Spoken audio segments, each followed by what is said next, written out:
জীবন এবং বাঙালির আবেগ। আজকে কথা বলবো ঠিক এই টপিকটা নিয়ে।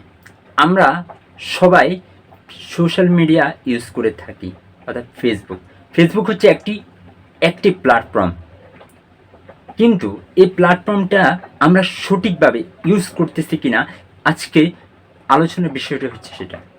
দেখেন, সাম্প্রতিক সময়ে বৈষম্য বিরোধী কোটা আন্দোলন গিয়েছে, সরকার পতন হয়েছে। ঠিক ওই সময় সরকার বিভিন্ন সময় ইন্টারনেট বন্ধ করেছে, কিন্তু যতক্ষণ ইন্টারনেট চালু ছিল আমরা ফেসবুকে বিভিন্ন পোস্ট করতাম, পোস্ট শেয়ার করতাম।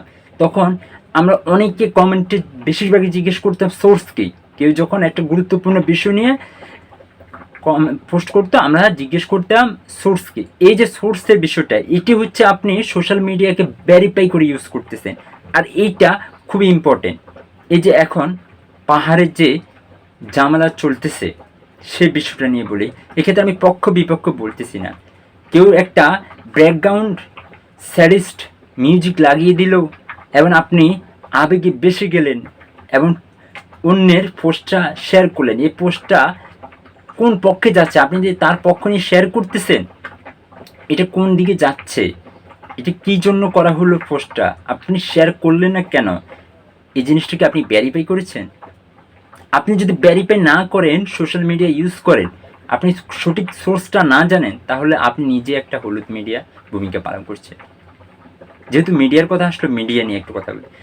আমরা যারা ফেসবুক ইউজ করি, আমাদের সাথে মিনিমাম 3 থেকে 4,000 কিংবা 5,000, অনেকের আরও বেশি ফ্রেন্ড অ্যাক্টিভ আছে।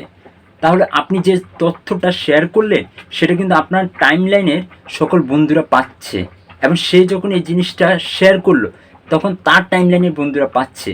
তাহলে আপনি একটা ইন্টারমিডিয়েট কিংবা মাধ্যম হিসেবে কাজ করতেছেন। এক্ষেত্রে আপনাকে একটা গণমাধ্যম বলা যায়। তাহলে আপনি যখন একটা জিনিস আপনার মাধ্যমে শেয়ার হলো, আপনি সেটা ভেরিফাই করবেন না? আপনি একটা গণমাধ্যমের ভূমিকা পালন করছেন।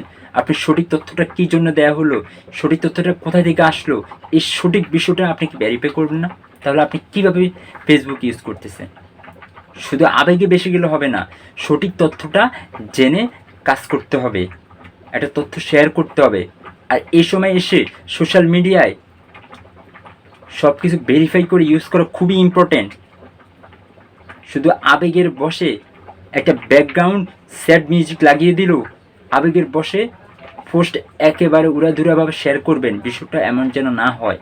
আপনি একটা মাধ্যম কিংবা গণমাধ্যমের ভূমিকা পালন করছেন, সেই ক্ষেত্রে আপনাকে তথ্য ভেরিফাই করে শেয়ার করতে হবে। আর এ সময় খুবই সচেতনভাবে সোশ্যাল মিডিয়া ইউজ করা খুবই ইম্পর্ট্যান্ট।